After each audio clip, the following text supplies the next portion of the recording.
আমি যদি আমার ফিগারটাই না দেখাতে পারি তাহলে তো এটা কেমন না, এত কষ্ট।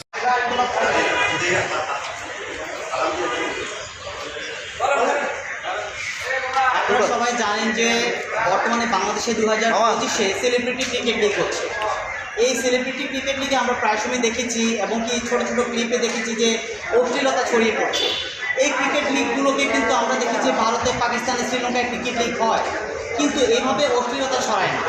কিন্তু দেখেন রিসেন্টলি আমরা একটা ভিডিও পেলাম যে এখানে শামীম ইসলাম নীলারাম এবং সিনথিয়া ইয়াসমিন মারিয়ামি তারা এক্স্যাক্টলি কিন্তু অশ্লীলতাটাকে তারা প্রাধান্য দিচ্ছে, ক্রিকেট খেলাকে প্রাধান্য দিচ্ছে না। যেহেতু বর্তমানে বাংলাদেশের এই ক্রিকেট লিগটা হলো যে সবচেয়ে ডিমান্ডেবল একটা জিনিস এবং বাংলাদেশের একদম শিশু থেকে শুরু করে বয়োজ্যেষ্ঠ সবাই কিন্তু ক্রিকেটটাকে পছন্দ করে। সেই পছন্দের প্রেক্ষিতে আমরা কিন্তু সবাই পারিবারিকভাবে ক্রিকেটটা দেখতে চাই। কিন্তু এই সেলিব্রিটি ক্রিকেট লিগ 2025 নামে যে অশ্লীলতা ছড়িয়ে পড়ছে সেই ক্ষেত্রে কিন্তু আমরা পারিবারিকভাবে ক্রিকেটটা দেখতে পারছি না এবং কি ক্রিকেটের কিন্তু মান ইজ্জত নষ্ট হচ্ছে। কারণ এই ক্রিকেট নামে একটা মেয়ে আছে এখানে, আপনারা সবাই জানেন মারিয়ামি, উনি এক্স্যাক্টলি ক্রিকেট খেলতে গিয়ে একটা অশ্লীল ড্রেস পরে উনি নিজেকে শো আপ করছে এবং উনি বলছে যদি ফিগারই যদি না দেখাতে পারি তাহলে কেন খেলতে আসলাম।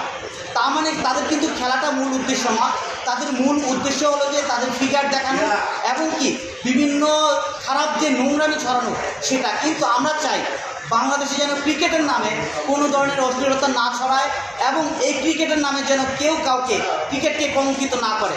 কারণ আপনারা কি চেয়েছেন ওখানে, আপনারা কি চেয়েছেন ওটা বলেন। আমরা চেয়েছি এখানে যে প্রবীর রহমান চৌধুরী আছেন, রিয়াসুদ্দিন সেলিম আছেন, তানিম রহমান মুন্টু আছেন, তারা হলো মেন্টর।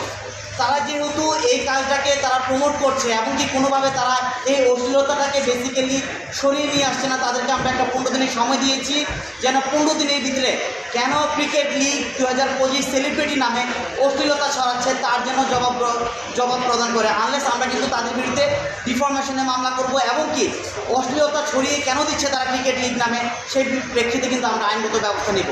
শুধু তাই নয়, এখানে বিশেষ করে মারিয়ামি, সিনথিয়া ইয়াসমিন, কেয়া পায়েল এবং নাদিয়া এবং আলিশা মডেল এবং আমাদের যে যারা বলছে যে বর্তমানে রানিং মডেল শামীম ইসলাম নীলা, ওরা কিন্তু বেসিক্যালি ক্রিকেট লিগ নামে যে প্র্যাকটিস করতে যায় বা খেলতে যায় তাদের ড্রেস আপের কোনো ঠিক নেই। আপনারা কিন্তু দেখেছেন অনলাইনে তাদের ড্রেস আপের কোনো ঠিক নেই, অর্থাৎ তারা ক্রিকেট খেলার নামে কিন্তু ক্রিকেটটাকে কলঙ্কিত করছে এবং কি তারা এই বিষয়টাকে কলঙ্কি হিসেবে ক্রিকেটটাকে নষ্ট করছে। তাই আমরা সবাইকে লিগেল নোটিশ পাঠিয়েছি আগামী 15 দিনের ভিতরে কেন ক্রিকেটের নামে অশ্লীলতা ছড়িয়ে দিচ্ছে সেই জন্য 15 দিনের ভিতরে যেন আমাদেরকে এই জবাব প্রদান করে। আনলেস আমরা 15 দিনের পরেই কিন্তু তাদের বিরুদ্ধে আইনগত ব্যবস্থা প্রদান